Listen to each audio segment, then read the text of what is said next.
बच्चे पिछले last classes में आप सभी लोगों का मैंने जो कंप्लीट किया था कंपैरेटिव आपका financial statement means tools for financial statement analysis में आपने दो तरह के यानी कि यहाँ पे आपका स्टेटमेंट बनाने के लिए सीखा।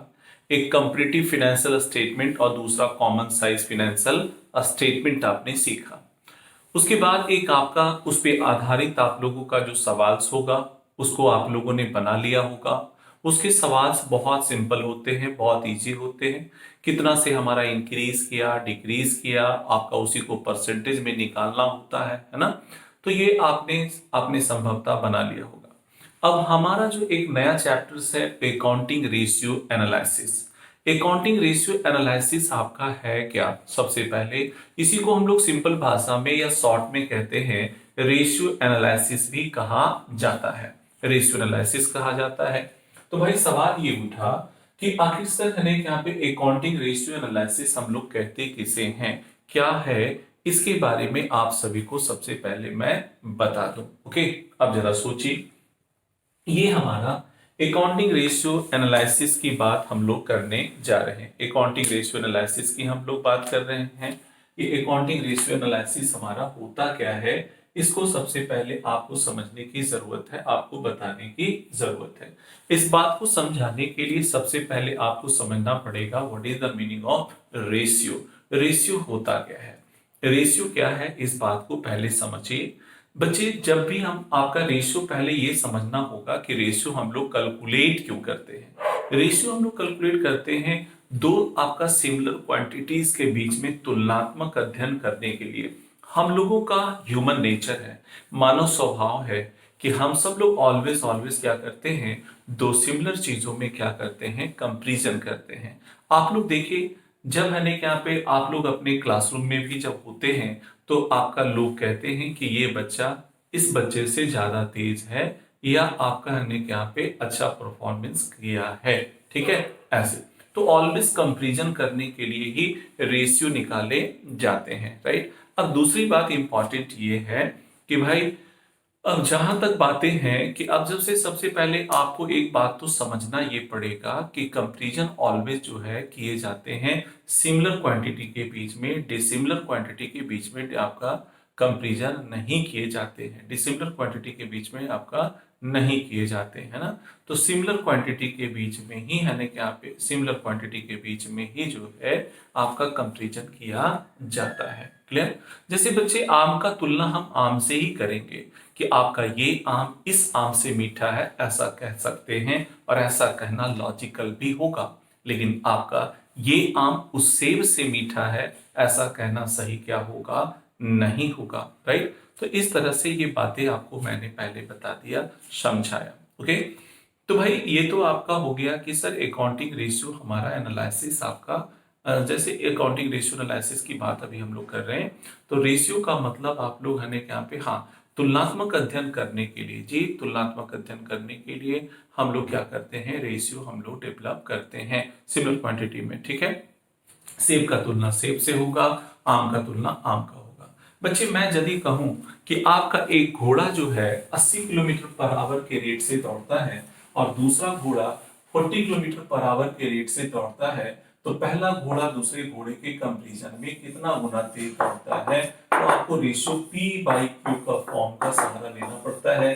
80 किलोमीटर पर आवर और दूसरा 40 किलोमीटर पर आवर के रेट से, इसका मतलब है 2 टाइम्स, दुगना स्पीड से क्या होता, दौड़ता है, राइट। दुगने स्पीड से दौड़ता है। तो रेशियो बराबर हमारा हो गया P/Q equal to 80 kilometre divided by 40 kilometre. तो ये हमारा 2 टाइम्स हो गया। कितने टाइम? 2 टाइम। ओके, तो आखिर हमारा ये दुगना है यहाँ पे क्या हुआ, स्पीड से हमारा दौड़ता है।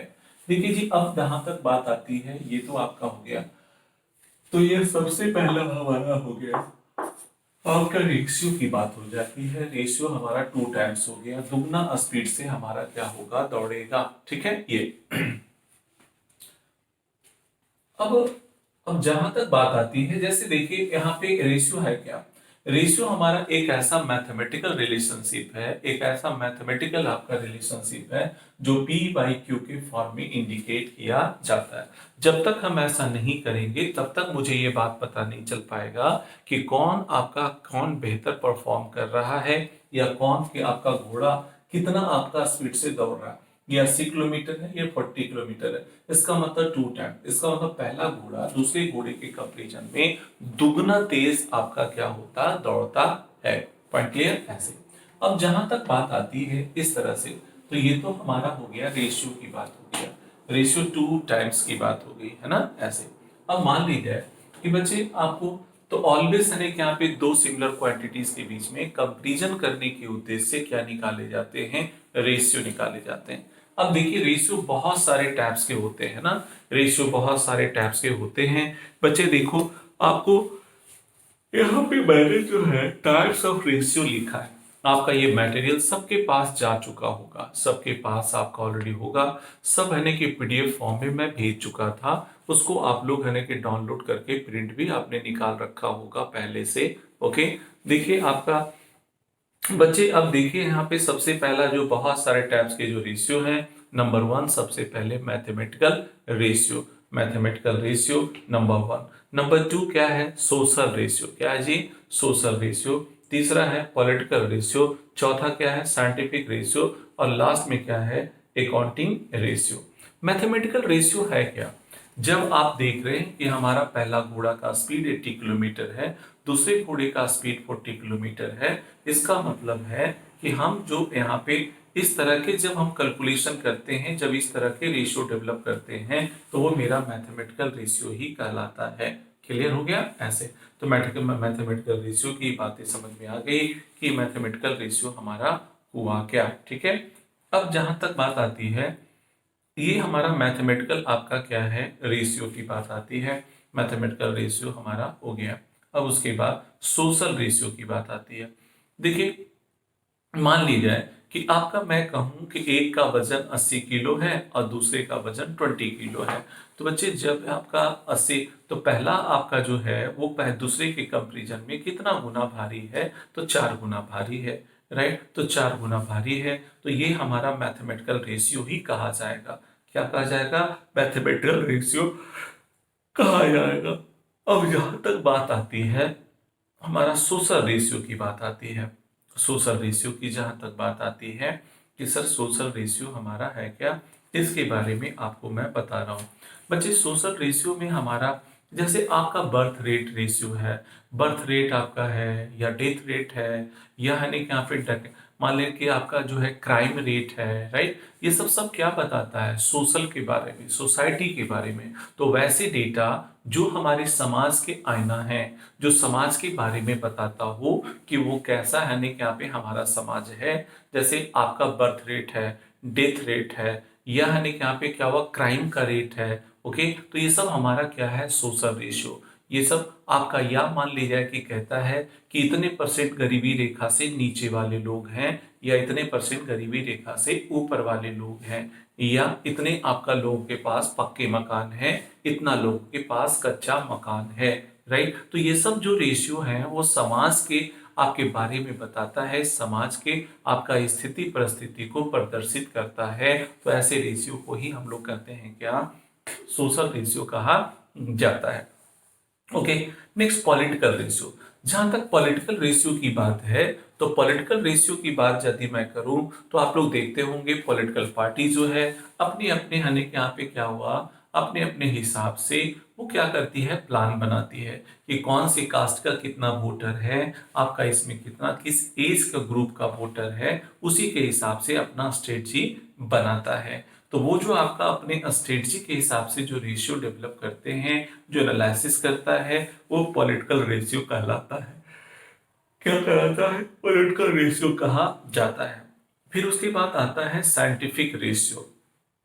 साइंटिफिक रेशियो की बात है, तो साइंटिफिक रेशियो की जहां तक बात है, तो साइंटिफिक रेशियो क्या है बच्चे, स्पेस साइंस की बात हो, या हमारा स्पेस साइंस में जो है बहुत सारे आपके जैसे मान लीजिए कि हमारा रॉकेट आपका मतलब कि आपका साइंटिफिक साइंस से रिलेटेड आपका फिजिक्स में, केमिस्ट्री में, बायोलॉजी में बहुत सारी घटनाएं होती रहती है और बहुत सारी घटनाएं होती है और एक दूसरे के बाद बीच में तुलनात्मक अध्ययन करने के लिए जब रेशियो डेवलप की जाती है तो वैसे रेशियो को हम लोग कहते हैं क्या, साइंटिफिक रेशियो के नाम से जानते हैं। ओके, अब लास्ट में बच्चे ये सब तो हम लोगों को पढ़ना है नहीं, हमें तो पढ़ना है अकाउंटिंग रेशियो के बारे में पढ़ना है।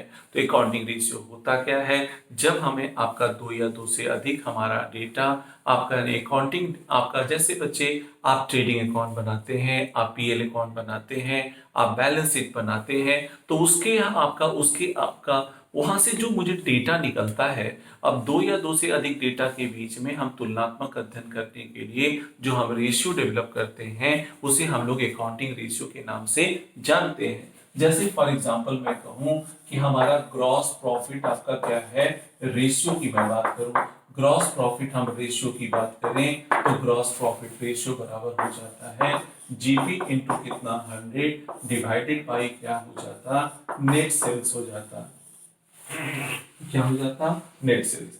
अब देखिए मान लीजिए कि जीपी रेशियो किसी आपका कंपनी का 40% आया और किसी कंपनी का 50% जीपी रेशियो आया, इसका मतलब क्या होता बच्चे, इसका मतलब ये हुआ कि आपका ये कंपनी जो है 100 रुपए का माल बेच करके कितना रुपया कमा रही है, 40 रुपया, और ये 100 रुपए का माल बेच के कितना रुपया कमा रही है, 50 रुपए का ग्रॉस प्रॉफिट कमा रही है। स्वाभाविक है दोनों में परफॉर्मेंस किसका बेहतर है, ये आपका इस सेकंड वाली कंपनी का बेहतर परफॉर्मेंस माना जाएगा। क्यों बेहतर परफॉर्मेंस माना जाएगा, क्योंकि इसके जो है इसके यानी यहाँ पे आपका प्रॉफिट क्या हो रहे हैं, ज्यादा हो रहे हैं, इसका प्रॉफिट ज्यादा हो रहा है, इसका प्रॉफिट कम हो रहा है, तो ये 40% है, इसका कितना है 50% है। क्लियर हो गया ऐसे।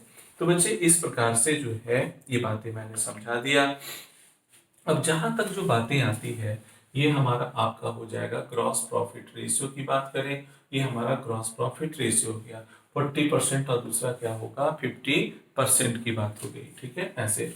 अब जहां तक देखिए आपका ये तो सबसे पहला आपका है प्रॉफिट एंड हमारा ग्रॉस प्रॉफिट आपका क्या होगा रेशियो, ठीक है।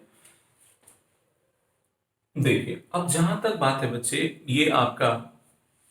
ये हमारा ग्रॉस प्रॉफिट आपका रेशियो, ग्रॉस प्रॉफिट रेशियो बराबर आपका, चलो 40% 50%। तो देखा आपने यहाँ पे मैंने दो अकाउंटिंग डेटा का मैंने मदद लिया, आपका ग्रॉस प्रॉफिट का, नेट सेल्स का लिया, तो ये मेरा क्या कहलाएगा अकाउंटिंग रेशियो कहलाएगा, क्या कहलाएगा अकाउंटिंग रेशियो। बच्चे इसी प्रकार से हम करंट रेशियो भी निकालते हैं, तो करंट रेशियो में हमारा क्या हो जाता है, करंट रेशियो बराबर हो जाता है current assets divided by current क्या होगा लायबिलिटीज हो जाता है, current asset divided by current liability. इसमें भी हमने दो डेटा का मैंने मदद लिया और दो डेटा की मदद से जो रेशियो मैंने निकाला वो कहलाएगा अकाउंटिंग रेशियो कहलाएगा। बच्चे तो अब देखिए ये तो बातें आपको समझ में आ चुका है कि अकाउंटिंग रेशियो होता क्या है, जब दो अकाउंटिंग डेटा की मदद से जो रेशियो डेवलप की जाती है उसे हम लोग अकाउंटिंग रेशियो के नाम से जाना जाता है। ओके, तो बच्चे अब देखो, अब जहां तक अकाउंटिंग रेशियो आपका कितने तरीके से प्रेजेंट किए जाते हैं वो देख लीजिए। फ्रैक्शन के रूप में, जैसे अकाउंटिंग रेशियो जैसे 2/3 हो गया या 3 हमारा 5 हो गया, ये तो आपका पुराना आपका जो है आप इस तरह से तो आप बचपन से देखते भी आए हैं और सुनते भी आए हैं। लेकिन बच्चे यदि मैं कहूं 2 टाइम्स है तो ये भी हमारा क्या है रेशियो ही है। 2 टाइम्स का मतलब क्या हुआ 2/1, क्या बच्चे 2/1। 3 टाइम्स का मतलब हमारा क्या हुआ 3 कितना हुआ 1, राइट 3/1 हो गया। फिर यदि मैं बातें करूं बच्चे, यदि हमारा आपका जो है यदि मैं बातें करूं 40% या 50% या 60%, ये भी मेरा रेशियो है। कैसे भाई, 40% का मतलब 40 कितना हुआ 100, 50% का मतलब 50 क्या हुआ 100, 60% का मतलब आपका 60 कितना हो गया 100, है ना। तो इस तरह से आपको है 40%, 50%, 60%, ये बातें ये भी रेशियो है। मतलब रेशियो को हम लोग तीन तरीके से इंडिकेट कर सकते हैं, आपका जस्ट है कि फ्रैक्शन के रूप में, या हमारा आपका टाइम्स रेट्स के रूप में, राइट, और परसेंटेज के रूप में आपका इंडिकेट किया जा सकता है। अब देखिए जहां तक बात आती है अकाउंटिंग रेशियो के डिवीजन की बात आती है, तो बच्चे ट्रेडिशनल पॉइंट ऑफ व्यू से अकाउंटिंग रेशियो को आपका ट्रेडिशनल पॉइंट ऑफ व्यू से अकाउंटिंग रेशियो को तीन कैटेगरी में बांटा जाता है। ट्रेडिशनल पॉइंट ऑफ व्यू से तीन कैटेगरी में बांटा जाता है। नंबर वन, सबसे पहले profit and loss ratio. Sir profit and loss ratio हम कहेंगे किसको? प्रॉफिट एंड लॉस का रेशियो जो हम लोग कहेंगे किसको, ये इंपॉर्टेंट है बच्चे। जब दोनों डेटा हमारा प्रॉफिट एंड लॉस अकाउंट से हो यानी statement of profit and loss से हो, तो वैसे रेशियो को क्या कहा जाता है? प्रॉफिट एंड लॉस आपका प्रॉफिट एंड लॉस रेशियो के नाम से जाना जाता है। और जब हमारा दोनों का डेटा बैलेंस शीट का हो, तो वैसे रेशियो को क्या कहा जाता है? बैलेंस शीट रेशियो कहा जाता है। और बच्चे जैसे हम आपका बात करेंगे अर्निंग पर शेयर की बात करेंगे, अर्निंग पर शेयर की बात करेंगे तो नेट प्रॉफिट हो जाएगा, नेट प्रॉफिट और डिवाइडेड बाय नंबर ऑफ क्या होगा? शेयर हो जाएगा, नंबर ऑफ शेयर। तो नेट प्रॉफिट मैंने कहां से निकाला? आपका स्टेटमेंट ऑफ पीएल से। और नंबर ऑफ शेयर कहां से आएगा? बैलेंस शीट से। तो जब एक डेटा मेरा पीएल अकाउंट का हो और दूसरा डेटा बैलेंस शीट का हो, तो वैसे रेशियो को कहा जाता है कंपोजिट रेशियो कहा जाता। क्या कहा जाता? कंपोजिट रेशियो कहा जाता है। ओके, तो कंपोजिट रेशियो कहा जाता है। तो बच्चे कंपोजिट रेशियो के नाम से जाना जाता है। तो प्रॉफिट एंड लॉस रेशियो हो गया, दूसरा हमारा कंपोजिट रेशियो हो गया, हमारा बैलेंस शीट रेशियो हो गया। इतनी बातें हमें आपको समझ में आ चुका होगा। तो चलिए हम लोग बात करते हैं इसी पे। तो इस तरह से हमारा हो गया बच्चे। फिर नेक्स्ट यदि हम बात करेंगे बच्चे, ये हमारा ए आपका प्रॉफिट एंड, लेकिन बच्चे modern accountancy point of view से आपके अकाउंटिंग रेशियो को चार कैटेगरी में बांटा जाता है। हम लोग बात कर रहे हैं अकाउंटिंग रेशियो एनालिसिस का। एनालिसिस का मतलब क्या होता है? विश्लेषण करना। ये विश्लेषण ही तो हो रहा है कि भैया ऐसे यदि मान ले 2 लाख या 5 लाख या 10 लाख या 20 लाख ग्रॉस प्रॉफिट हुआ, तो अपने आप में कुछ कह नहीं पाता है, अपने आप में डेटा क्या है? गूंगा है, बहरा है, कुछ उससे कुछ बातें नहीं निकल पा रही है। लेकिन जब मैंने नेट सेल से जब तुलनात्मक अध्ययन किया तो मुझे 40% आया। इसका मतलब ये हुआ कि 100 रुपए का माल बेच करके 40 रुपया कमा रहे हैं, ये 100 रुपए का माल बेच करके 50 रुपया कमा रहे हैं। यदि कोई मेरा ग्रॉस प्रॉफिट होता या केवल नेट प्रॉफिट होता तो उससे मुझे कोई मीनिंग नहीं निकलता, लेकिन उसमें ये आपका मीनिंगफुल उससे निकल रहा है। इससे हमारा मीनिंग क्या हो रहा है? निकल रहा है। क्लियर? तो ये सबसे पहला जो है ये हमारा 40% हो गया, है ना? 40% हो गया, तो ये 40% 50% हो गया, राइट? तो ये हमारा ग्रॉस प्रॉफिट आपका रेशियो। क्या ये बातें सबको क्लियर हो रही है? हाँ सर क्लियर हो रही है। तो ये बच्चे आपका ग्रॉस प्रॉफिट हमारा रेशियो की जहां तक बात आती है, सर हमारा ग्रॉस प्रॉफिट रेशियो हमारा हो गया है ना? ऐसे तो ये हमारा अकाउंटिंग रेशियो एनालिसिस ही तो है कि हमें अपने परफॉर्मेंस। अब जैसे करंट रेशियो है, करंट रेशियो बताता है किसी भी आपका ऑर्गेनाइजेशन के शॉर्ट टर्म लोन के रिटर्निंग कैपेसिटी के बारे में मुझे बताता है। जिसका करंट रेशियो जितना हाई होगा उतना ज्यादा उसका रिटर्निंग कैपेसिटी होगा। क्लियर? तो बच्चे इसका तो ये हम लोग एनालिसिस करेंगे। अब जहां तक बात आती है अकाउंटिंग रेशियो की, जहां तक बात आती है अकाउंटिंग रेशियो का आपका जो है मेनली 4 कैटेगरी में बांटा जाता है modern accountancy point of view से। Modern accountancy point of view से 4 कैटेगरी में बांटा जाता है। नंबर 1 सबसे पहले liquidity ratio, number 2 solvency ratio, number 3 क्या आपका एक्टिविटी रेशियो, और लास्ट में क्या? Profitability ratio. अब मन में ये सवाल उठा कि सर लिक्विडिटी रेशियो होता क्या है? बच्चे आप लोग एक बिजनेसमैन हैं, राइट? आप लोग एक बिजनेसमैन हैं और आप लोग बिजनेसमैन होने के नाते आपको शॉर्ट टर्म लोन भी चाहिए और लॉन्ग टर्म लोन भी चाहिए। आपको यानी कि यहाँ पे एक बिजनेसमैन होने के नाते आपको शॉर्ट टर्म लोन भी चाहिए और लॉन्ग टर्म लोन भी चाहिए। बच्चे मान लिया जाए कि आपको है कि यहाँ पे 500 करोड़ रुपया जरूरत है आपको 6 महीना के लिए। 500 करोड़ रुपया आपको जरूरत है 6 महीना के लिए। आप क्या करते हैं? बैंक से लोन का डिमांड करते हैं 500 करोड़ रुपया। क्या बैंक वाला आंख मूंद करके पैसा निकालेगी और आपको दे देगी क्या? नहीं, बिल्कुल नहीं देगी। तो भैया आपके बारे में वो पर्सनली जानता नहीं है। आप बच्चे जब भी कोई आपका पड़ोसी आपसे कर्ज लेने आता है तो आप उसके बारे में पर्सनली जानते हैं कि उसका फाइनेंशियल स्टेटस कैसा है।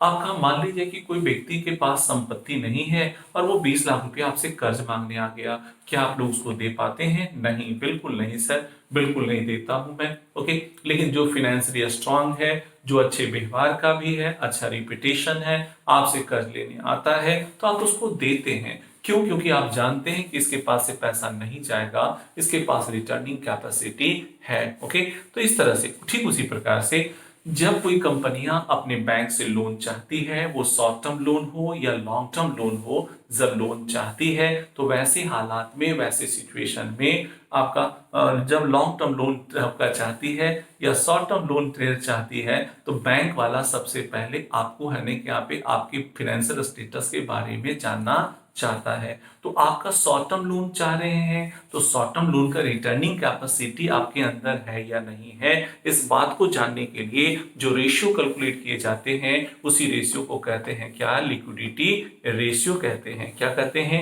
Liquidity ratio. तो लिक्विडिटी रेशियो क्यों कैलकुलेट की जाती है? शॉर्ट टर्म लोन की रिटर्निंग कैपेसिटी के बारे में जानने के लिए। भैया आप जरा देखो, तो शॉर्ट टर्म लोन की रिटर्निंग कैपेसिटी में जानने के लिए हम लोग क्या रेशियो कैलकुलेट करते हैं? Liquidity ratio.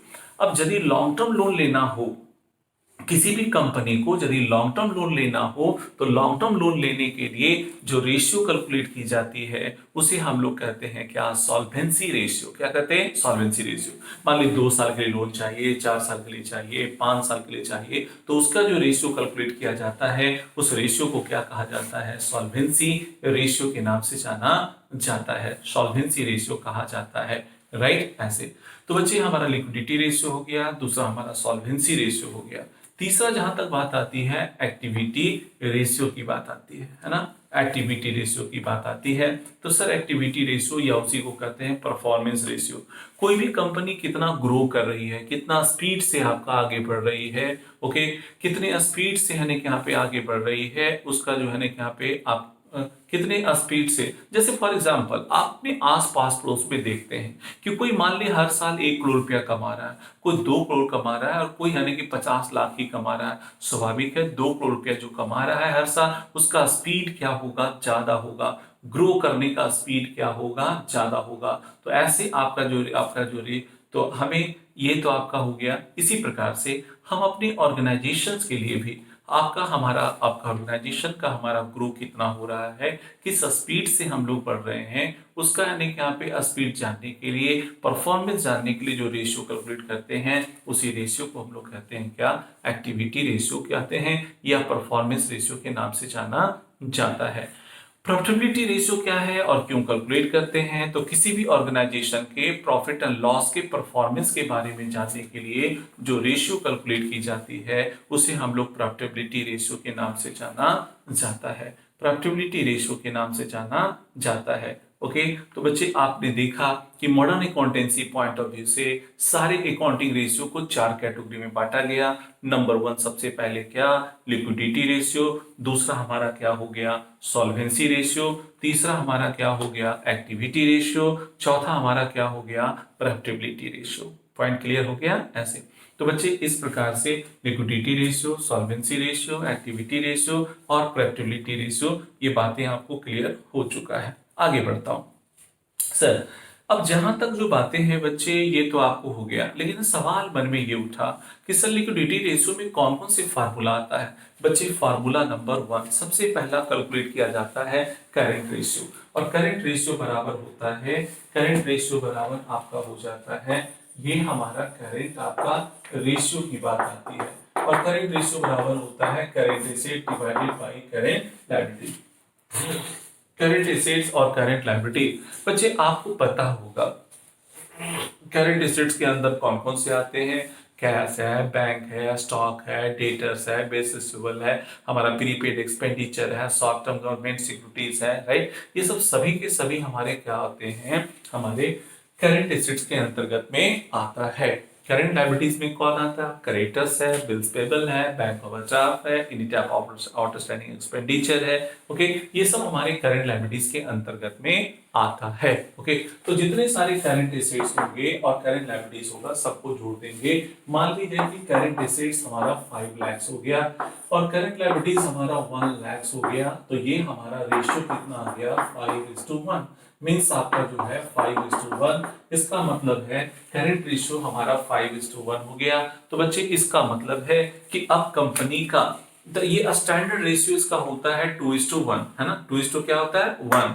यदि किसी कंपनी का 2:1 आपका स्टैंडर्ड रेशियो 2:1 होता है, आइडियल रेशियो 2:1 होता है, उससे यदि ज्यादा है तो इसका मतलब कंपनी के पास आपका शॉर्ट टर्म लोन की रिटर्निंग कैपेसिटी है, राइट? अब मैं एग्जांपल देता हूं। यदि आपका बैंक के पास दो कंपनी जाती है, दोनों 500-500 करोड़ का लोन चाहती है। एक का आपका दोनों का करंट रेशियो कैलकुलेट किया गया, एक का 4:1 आया और एक का आपका 5:1 आया, राइट? इसका मतलब क्या हुआ? 5:1 वाले का रिटर्निंग कैपेसिटी ज्यादा है, तो अब बैंक किसको सबसे पहले लोन देगी? 5:1 वाले को। अब आपका 4:1 वाले को बाद में देगी। मान ली उतना ही दौरान में फिर एक आ गया और लोन लेने के लिए 500 करोड़, 6:1 वाला भी आ गया, तो अब 6:1 वाले को देगा, 4:1 वाले को फिर क्या करेगा? नहीं देगा। मतलब जितना हमारा करंट रेशियो हाई होगा, इसका मतलब रिटर्निंग कैपेसिटी उतना ही उस कंपनी का क्या होगा? ज्यादा होगा, और आपका बैंक का पैसा सुरक्षित रहेगा, बैंक का पैसा फिर डूबने वाला नहीं है। ओके, तो इस तरह से आपको ये बातें समझ में आ गया। तो करंट रेशियो बराबर तो क्लियर हो गया। दूसरा होता है बच्चे, दूसरा हमारा हो जाता है लिक्विड रेशियो हो जाता है। क्या हो जाता? लिक्विड रेशियो हो जाता है। लिक्विड रेशियो की बात यदि हम करें, या हमारा इसी लिक्विड रेशियो को हम लोग कहते हैं क्या? क्विक रेशियो भी कहते हैं। क्विक रेशियो के नाम से जाना जाता है, या इसी को कहा जाता है क्या? एसिड टेस्ट रेशियो भी कहा जाता है। एसिड टेस्ट रेशियो भी कहा जाता है। और एसिड टेस्ट रेशियो बराबर क्या हो गया? Total liquid assets. टोटल आपका लिक्विड क्या होगा? Assets divided by total current liability. Total आपका हो जाएगा क्या? लिक्विड आपका क्या होगा? एसेट्स हो जाता है। Total liquid assets divided by क्या हो जाता? टोटल आपका करंट आपका क्या है?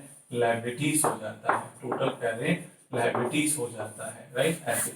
तो बच्चे अब देखो यहाँ पे बातें जो है, सबसे पहले हमारा टोटल आपका लिक्विड एसेट्स, टोटल लिक्विड क्या है? एसेट्स हो जाता है।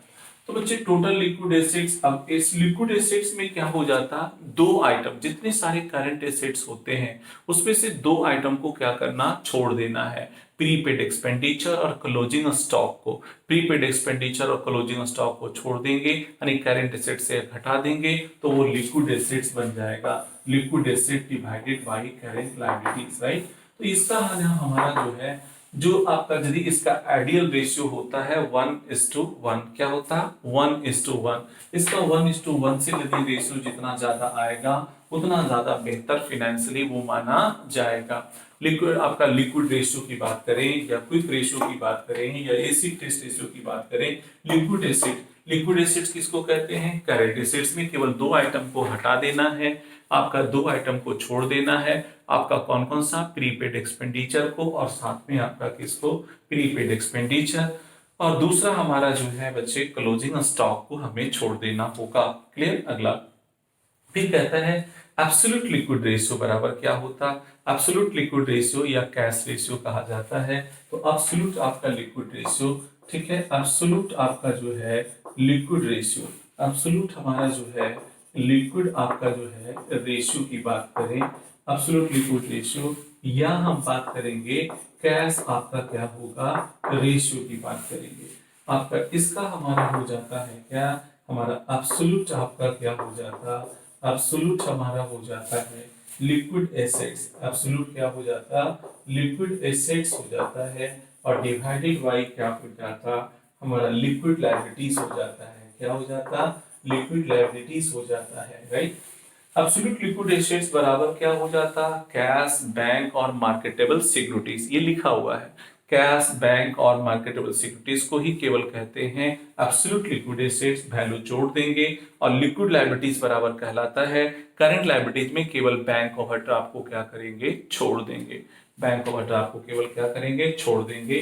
तो इससे जो मेरा रेशियो निकल करके आएगा वही कहलाएगा एब्सोल्यूट लिक्विड रेशियो या कैश रेशियो को भी कहा जाता है, राइट। बच्चे अब देखो वर्किंग कैपिटल रेशियो बराबर भी होता है क्या, current asset divided by current liabilities, current asset divided by current liability. तो जी आपका यहाँ पे वर्किंग कैपिटल आपका क्या है, रेशियो बराबर, वर्किंग कैपिटल रेशियो बराबर current asset divided by current क्या होगा, लायबिलिटीज हो जाता है।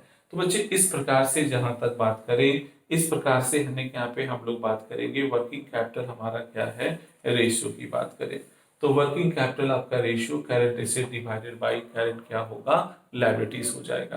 क्या बच्चे यहाँ तक पॉइंट क्लियर है? हाँ जी सर। आपका अब देखिए तो लिक्विड एसेट से आपका जितने सारे करंट रेशियो आपका है, मतलब हमारा ये जो कैलकुलेट हमने किया है लिक्विडिटी रेशियो के अंतर्गत में ये 3-4 तरह का फार्मूला आता है, इसी पे आधारित आप लोगों का नॉमिकल होगा, है ना। तो फर्स्ट कैटेगरी में इसी पे आधारित है, इसको आप लोग क्या करेंगे, बनाएंगे, राइट। एग्जाम्पल में है, क्वेश्चंस में है, कोई बहुत बड़ा बड़ा सवाल नहीं आने वाला है बच्चे, सिंपल सिंपल सा सवाल आने वाला है, क्लियर। तो ये सब आपका काफी क्लासरूम में तो काफी डिटेल्स में बातें है कि बताई गई, लेकिन अब जो है यहाँ पे आपको जो है टू द पॉइंट अभी जितना जरूरत रहेगा, ये थ्योरी ही मेरी काफी होगी और इससे के लिए आपको ऑब्जेक्टिव क्या होंगे, सॉल्व होना शुरू हो जाएगा, क्लियर। ओके तो बच्चे ये तो आपको लिक्विड रेशियो मैंने बता दिया। नेक्स्ट क्लासेज में फिर मैं आपको बताऊंगा सॉल्वेंसी रेशियो, एक्टिविटी रेशियो के बारे में चर्चा करेंगे। ओके बस आज इतना ही तक।